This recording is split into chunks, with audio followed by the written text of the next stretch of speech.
Live from the National News Studio, Sri Lanka.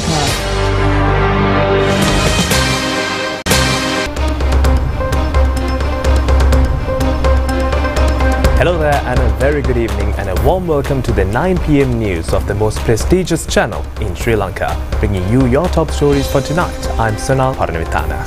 And I'm Kasani Balachandra Adhikari. We start off with a look at your headlines for tonight. Navy takes into custody a cache of 778 kilograms of narcotics. 11 persons also taken into custody. 85 graduates recruited to the supplementary medical service. A pledge not to allow the increase of a bag of fertilizer beyond 9,000 rupees. Challenges in the exports industry sector to the attention of the President. The working committee meeting of Jadika Sevaka Sangamaya turns chaotic, police also called. Deputy Minister warns the railway administration. A threat of the spread of cholera and other deadly diseases in Sudan. Sri Lanka wins an Asian medal in the 400 meters event after a gap of 18 years.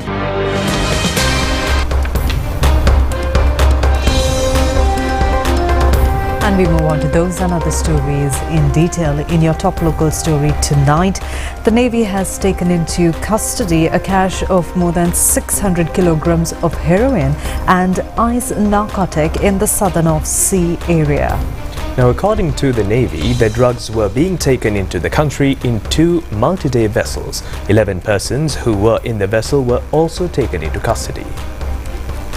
The Navy has conducted this raid with the able assistance of Anti-Narcotics Bureau and international organizations. Deputy Minister of Defence, retired Major General Aruna Jayasekara, Navy Commander Vice Admiral Kanchana Banagoda and Acting Inspector General for Police Priyantha Veerasurya inspected the cache of narcotics.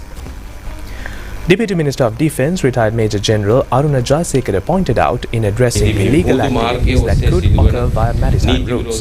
The Sri Lanka Navy, the Sri Lanka Coast Guard, other armed forces, the Sri Lanka Police, the Special Task Force, the Police Narcotics Bureau and other domestic law enforcement agencies had worked in close coordination. He stated that as a result of this effective cooperation, a large and dangerous stock of narcotics was recently seized within Sri Lanka's maritime territory. Minister Dr. Nalinda Jadhisa says that when graduates are created from the taxpayers' money, their future responsibility rests on the government. The minister made this revelation at the function of awarding recruitment letters for 85 graduates to join relocation and integration courses in the supplementary medical service. 74 persons have been recruited for the post of radiologist along with 11 others for the post of audiology technicians. They will be provided with a 6-month training at the National Health Institute in Kalutara, government hospitals and health institutions. The minister pointed out that the recruitments are being made after a gap of 11 years for the post of audiology technicians. Minister Dr. Nalinda Jadhisa said that the relationship amongst education, health and trade in certain areas is not healthy and Sri Lanka is facing this challenge as a country. There can be clashes where shortcomings exist in this connectivity. A discussion was held with the Prime Minister as the Minister of Education and Higher Education along with all the deans of faculties yesterday in this regard. The Minister added that steps will be taken to create medical professionals required for the government service and also to fulfill the demand for them in overseas. He further said that when the country creates graduates from taxpayers' money, the government also has a responsibility regarding the future of them. This can sometimes be in the government sector and at times can be in the private sector. Foreign employment in the category of medicine may be for the international market, but even if these professionals serve the international community, the responsibility will lie with the government of Sri Lanka. The minister added that he attended the World Health Conference in Geneva last week along with the Secretary to the Ministry of Health and other concerned officials. At that conference as well, Sri Lanka came to an understanding was taken to allow medical personnel to join foreign service for a definite period of time with the approval of the government. They will not be returning to Sri Lanka empty-handed, but with a handsome salary and foreign exchange along with knowledge and technology in this area. This is extremely important for the health sector of the country. As medical professionals, this has become a dream of everyone to join overseas service, and this dream will also enable to provide an enhanced medical service to each and every citizen of the country, where they will be able to serve them with added knowledge and experience. Deputy Minister Namal Karunaratne says that the price of a bag of fertilizer will not be allowed to go beyond the limit of 9,000 rupees. The Deputy Minister made this remark at a media briefing held after a program in Colombo today. Deputy Minister Namal Karunaratne said that there had been an increase in fertilizer prices in the world market and that this had some impact on Sri Lanka. He stated that by the 15th of the coming month, a consignment of 20,000 metric tons of fertilizer would be brought to Sri Lanka in 3 stages. He further mentioned that the fertilizer would be imported at an increased price. However, the government had taken measures to keep the local fertilizer price at 9,000 rupees, and all fertilizer companies had agreed to this decision. He also warned that if fertilizer was sold at a higher price than 9,000 rupees, the government would definitely take action against it, regardless of where it happened. He appealed to the public to report such incidents.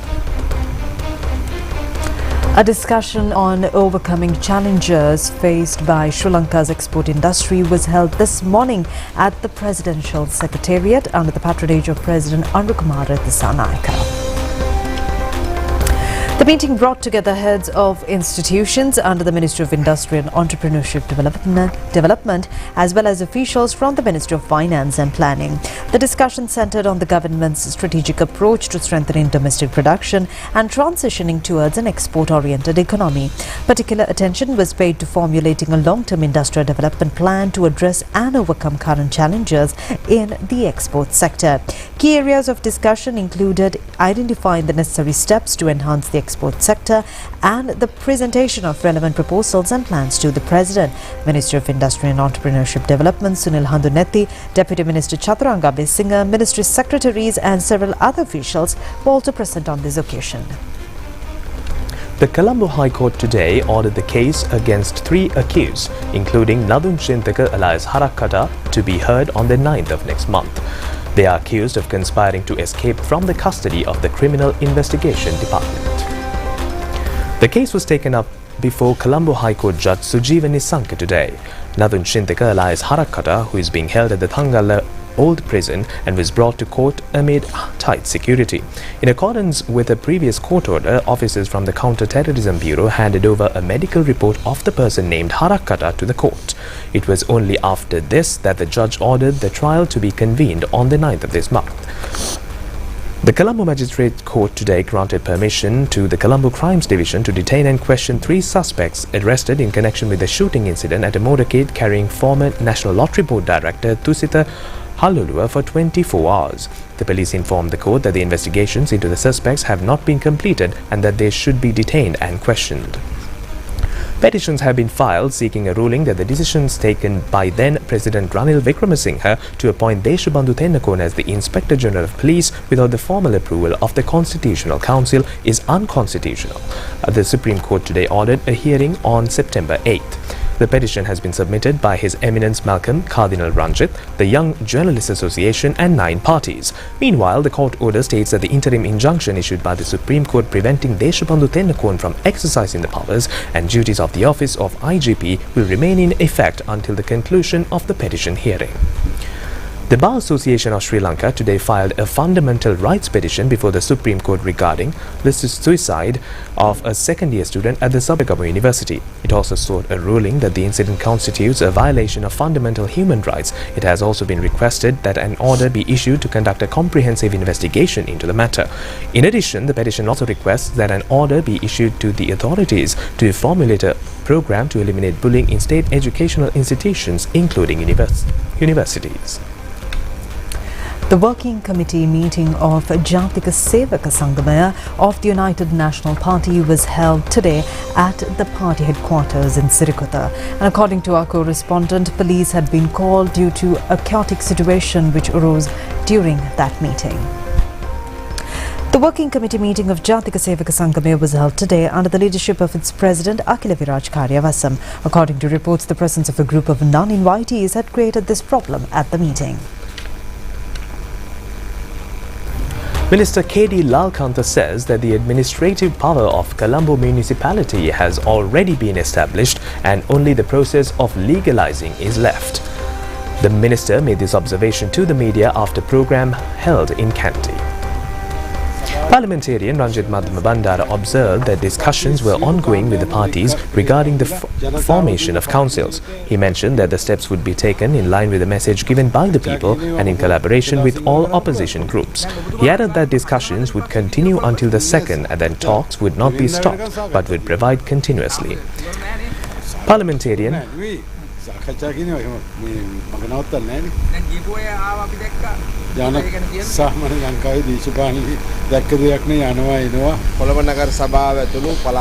Parliamentarian Nalin Bandar said that mayors and chairpersons of several local government institutions, including the Colombo Municipal Council, would emerge from the SJB and the opposition. He stated that power in Colombo would go to the Samagi Janabalavega-led opposition. Minister Lalkantha pointed out that they had already secured power in Colombo and that only the official announcement remained. He said that they had completed the selection of the mayor, who would be their comrade Rai Baltazar. Steps have been taken to announce 5 forest reserves at the World Environment Day celebrations. And the theme of the World Environment Day, which falls on 5th June, will be Let's Get Rid of Plastic Use. A media briefing in order to bring awareness was held today at the Department of Government Information. The main function of the World Environment Day will be held in Kegol town under the leadership of President Anurakumar Dissanayake. An Environment Week from the 30th of May up until the 5th of June will also be implemented in parallel to the Environment Day, while 30th of May has been named as the Plastic Wastage Management Day, whereas 31st has been declared as the day of minimizing the effects of air pollution. 1st of June will be the day to bring awareness on environmental cleanliness, and the 2nd of June will be the Biodiversity Conservation Day. June 3rd has been declared as the Water and Water Resources Conservation Day, while June 4th will be the day to clean beach zones, whereas 5th of June has been named as Stream Planting and the national celebration of the World Environment Day. The Environment Week will be implemented with the participation of the people, including state and private institutions, schools and civil organizations. Deputy Minister Anton Jayakudi said that the plastic production in the world is steeply increasing and there was about 420 million tons of plastic production during 2024 to 2025. This figure will go further up by 2050 by another 34 billion tons. The world environment is being destroyed by microplastics. And in the case of Sri Lanka, an amount of 260,000 tons of plastic is being produced and only 10% of it can be recycled. A single person uses about 12 kilograms of plastic in the country. Minister Dr. Dhammika Patamadi said that the Environment Day has been converted to a day where the entire public will be joined along with Clean Sri Lanka Programme Secretariat. The President is expected to deliver the government statement on the 5th of June in Kegol. He pointed out that the fish species named Bandulapithia is an endemic species to Sri Lanka and to Balangoda. The government has decided to declare this area as a wildlife reserve, he added. Deputy Minister Dr. Prasanna Kumara Gunasena emphasizes that the main reason for the problems in the railway department has been the inefficiency and the inability that prevails in the administration. He pointed this out at a media briefing, stating that steps will be taken to change the administration in the railway department. Deputy Minister Dr. Prasanna Kumara Gunasena said that the main target was the administration, not the train drivers, guards or station masters. He stated that the issue lay in the administrative inefficiency and not with the operational staff, who are bound to the railway service through a proper system and procedures. He pointed out that the administrative issues could be resolved, and if the current efforts did not succeed, then the administration would definitely be changed. He pointed out that there was a clear weakness and inefficiency within the railway sector, which affected almost every part of the industry, and noted that the public had consistently demanded the deployment of the military to resolve these issues through special training programs. He acknowledged that people had been suffering for a long time due to problems in public transportation and that the situation had become so bad that people were left without any alternatives and were deeply frustrated. Various suggestions were being brought forward to the public, including handing over responsibilities to the army or police. From the people's perspective, these demands were understandable. Therefore, the government would consider whether a good solution could be found. However, before resorting to such decisions, he believed the problems could be resolved through discussions with railway officials. The Sri Lanka Tourism Development Authority says that the arrival of tourists has exceeded 1 million into the country during the first 5 months of 2025. This has been a striking improvement compared to the last year, and the highest number of arrivals were from India, Russia, United Kingdom, Germany, France and a host of other countries, according to Sri Lanka Tourism Development Authority. More stories coming right after this break.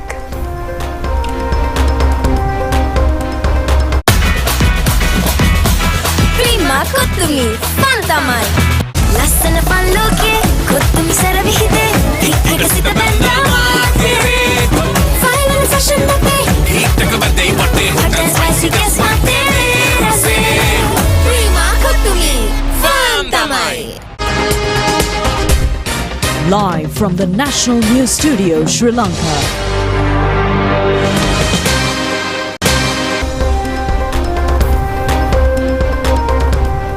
Taking a look at more local stories for tonight, Prime Minister Dr. Harini Amarasuriya says that no room should be left for child abuse at schools. She added that principals of schools should immediately take necessary action if such cases occur. The Prime Minister made these remarks at a program held in the Ministry of Education in order to enlighten school principals of Colombo district. The parents send their children to schools relying on the principal and teachers of the school.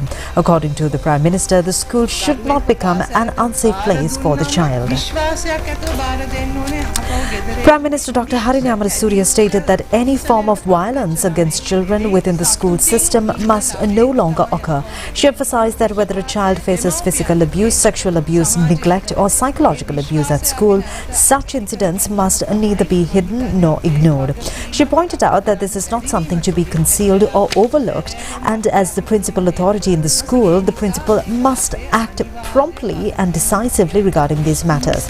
The Prime Minister also highlighted the importance of teachers and other education officials being aware of all forms of abuse against children, knowing how to identify them, prevent and report such abusers, and being informed about the necessary procedures to respond effectively. Furthermore, she stressed that everyone who interacts regularly with children must be knowledgeable about children's rights and the legal protection available to them. She also emphasized the importance of studying child psychology to understand children better and to engage with them appropriately. Prime Minister Dr. Harini Amarasuriya stressed that it is essential to rescue women since they are suffering due to various insults from the society regarding their menstruation cycle. She made this observation addressing the Period Proud 2025 conference held in Colombo yesterday. It was organized under the theme Collective Action Against Period Poverty. The Prime Minister received Ambassador of the Vatican to Sri Lanka, Monsignor Brian Udaywe, for a farewell call marking the conclusion of his tenure in the country. The Prime Minister expressed her appreciation for Ambassador's dedicated service and his significant contributions towards strengthening relations between Sri Lanka and the Holy See. She highlighted the importance of 2025 as the 50th anniversary of diplomatic relations between the two states and commended the ambassador's efforts in fostering goodwill and cooperation between the two countries. The Department of Meteorology states that due to the influence of the active southwest monsoon, an increase in the current rainfall conditions can be expected in the western and Sabaragamuwa provinces as well as the districts of Galle, Matara, Kandy and Nuwara in the coming days. The National Building Research Organisation has issued a landslide warnings for several areas in the Galle district, including Alpitia from 10 a.m. today until 10 a.m. tomorrow. Showers or thundershowers may occur at times in the western, Sabaragamu and northwestern provinces and in the Nuwara, Kandy, Galle and Mathura districts. The Department of Meteorology states that some places in the Sabaragamu province and the Nuwara, Kandy, Galle and Mathura districts may experience heavy rainfall exceeding 75 millimeters. There may be light showers in the North Central province and in the Mana, Hambantota and Mathura districts. Alpitia in Galle district, Palindanuwara in Kalutara district, Pasbagi Korale and Ganga Ihala Korare in Kandy district, Aranayaka, Ruwanwala, Bulakkohupitia and Yatiyantota in Kagol district, landslide warnings have been issued for the following areas from 10 a.m. today to 10 a.m. tomorrow. The department states that there may be isolated showers or thunder showers in the sea areas off the coast from Putlam to Hambantota via Colombo and Galle. Wind speeds may increase to 60 to 70 km per hour in the sea areas off the coast from Chilo to Kankasanture via Putlam and Mana, and from Galle to Portville via Hambantota. Sea areas off the coast from Chilo via Putlam and Mana to Kankasanture. A tree has fallen on a house in the Madhavela area due to strong winds that hit several areas in the Uva Parnakam yesterday. Our correspondent says that a tree near the house fell and damaged the walls and roof of the house. Due to the prevailing high wind conditions, tree and branches have fallen onto the power lines. Due to strong winds that blew through the Beruwala Magalkanda area this morning, telephone wires in the area fell onto the railway track and were hit by a train. As a result, telephone communication in the area was also disrupted due to the collapse of a telephone pole. High winds affecting the Hewa Heta, Lulkandura and Deltota areas have disrupted tender tea leaf picking in those areas. With the heavy rainfall falling on the western slopes of the Central Highlands, the water levels of the Devon and St. Clair waterfalls have increased.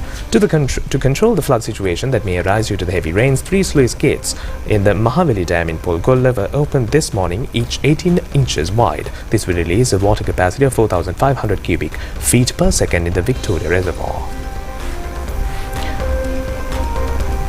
The month of June has been named as the National Nutrition Month of this year.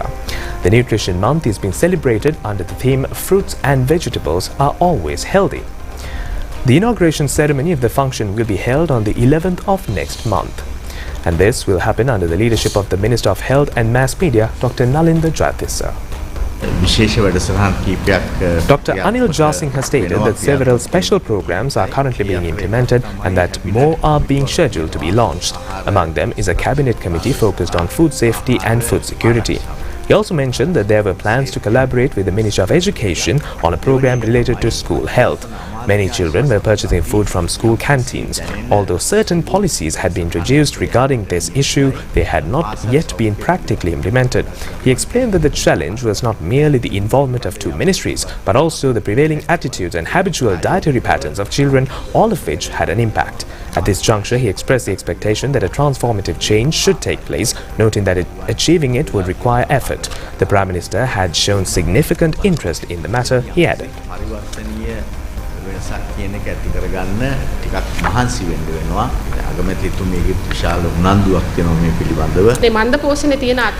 Dr. Monica Vijayaratna stated that while malnutrition existed, it was also clear that there was an increasing trend of obesity among both school children and adults. She explained that this year's theme was chosen specifically to promote the increased consumption of fruits and vegetables as a solution to this imbalanced nutritional situation.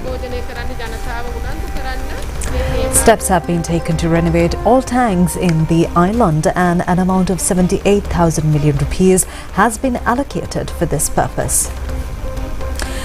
This renovation project will be conducted under the theme Vari Mahima. According to the Deputy Minister of Lands, Irrigation and Mahavela Development, Dr. Susil Ranasinghe, the project will be initiated with the renovation of Aludul Vava in Galenbindru Vava on the 29th of May. Deputy Minister Susil Ranasinghe opined that the renovation of the tank would begin on the 20th of June under the leadership of Minister of Agriculture, Irrigation, Pasture Resources and Lands KD Lal Kanta. He said that around 30 million rupees has already been allocated for this project. Since the Irrigation Department was directly involved, they expect the project to be completed at a relatively low cost. The government has allocated 78 billion rupees in the budget for irrigation renovation and construction. Therefore, he said a large portion of the work needed across the country could be carried out. All of the irrigation-related activities were being implemented under the project titled Vari Mahima. Moving on with more local stories, the Alcohol and Drug Information Center states that children and young people should be prevented from using tobacco. This was emphasized at a media briefing held in Colombo today on the occasion of World No Tobacco Day. The number of deaths caused by tobacco use is close to 15,000 per year. Of these, 3 people die every day from oral cancer, according to the Alcohol and Drug Information Center.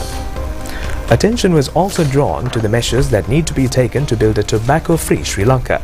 Increasing taxes on cigarettes, banning cigarette advertising, promotion and sponsorship. This includes a number of measures, including the continuous implementation of awareness programs as well as protecting individuals from second-hand smoke. Dr. Sanjeeva Ranavira says that cigarette use and sales in this country have decreased by 60% in the past 5 years. Dr. Sanjeeva Ranavira stated that action has to be taken to reduce tobacco use to zero within a certain time frame. He emphasized that the country could set an example for the world.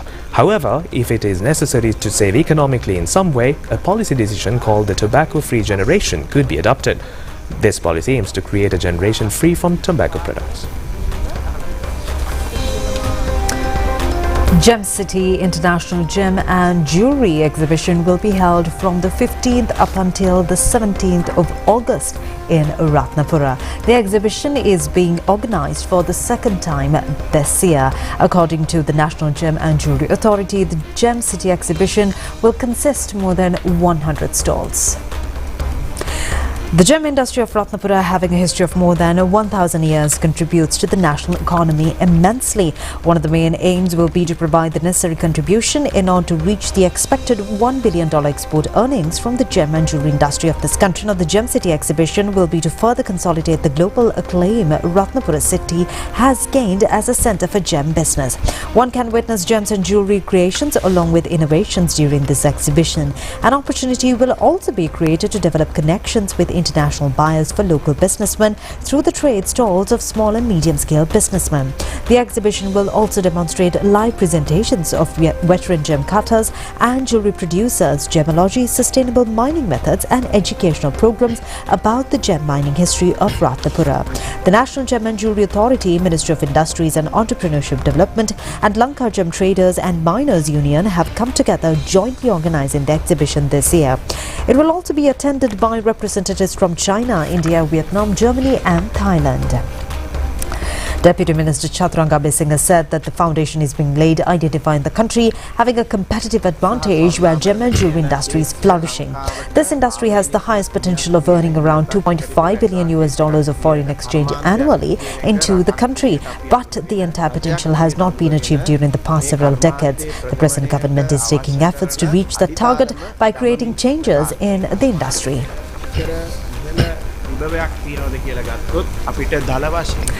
The Acting Minister of Transport, Highways, Ports and Civil Aviation, Janitha Ruwankurituaku, held an inspection tour today to review the progress of the housing complex being constructed for those who are at present residing at lands of the Railway Department. The housing complex is now under construction in Malapalala in Panipitia.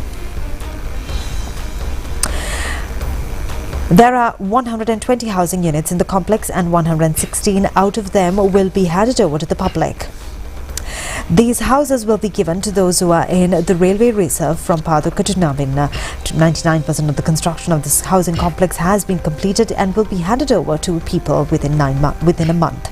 The Acting Minister of Transport, Highways, Ports and Civil Aviation, Janitha Ruwankurituaku, observed that the facility had been developed to a very high standard with modern amenities in order that even individuals with disabilities had been specially accommodated. He said that the development of the project would continue and that the next phase of development would be completed within the year. Foreign news on the other side of this break.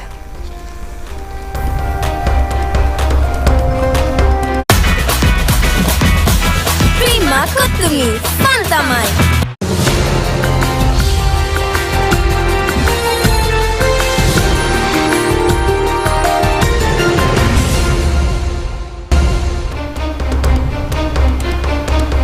Taking a look at your international developments for tonight, Sudan's Ministry of Health has reported a spike in cholera cases in the war-torn country with 2,700 inspections or infections rather and 172 deaths in the past week. Cases were reported in the south, centre and north of the country. In a statement issued yesterday, Sudan's health ministry said 90% of cases were reported in Khartoum state. Water and electricity supply have been severely disrupted in Khartoum in recent weeks by drone strikes blamed on the paramilitary rapid support forces at war with the army since April 2023. Cholera is endemic to Sudan, but outbreaks have become far worse and more frequent since the war broke out, wrecking already fragile water and sanitation and health infrastructure.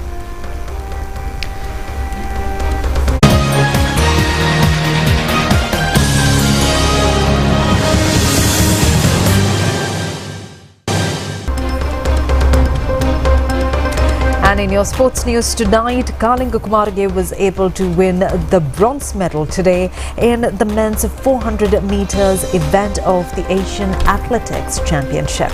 Meanwhile, Sri Lanka won the bronze medal in the 400-meter mixed relay event.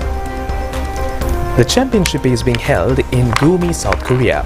Kalinga Kumarage finished the 400 meters finals with a timing of 45.55 seconds. This has been the best timing recorded by him in this event during this year's championship. Ibrahim Amar of Qatar won the gold medal in this event, while Kentaro Sato of Japan won the silver.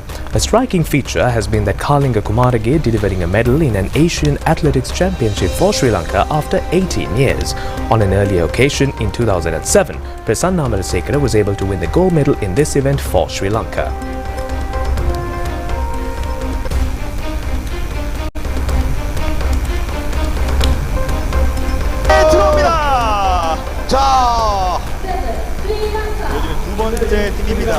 Sadev Rajakaruna, Sayuri Mendes, Kalinga Kumarage and Nishendra Fernando represented Sri Lanka in the 400-meter mixed relay event where they won the bronze medal. The Sri Lankan quartet completed the finals in 3 minutes 21.95 seconds. The gold medal of the event was won by India while the silver went to China. At the end of 2 days of the championship, Sri Lanka has been able to win 2 bronze medals. The Asian Athletics Championship, organized for the 26th consecutive time, is being held at Gumi in South Korea.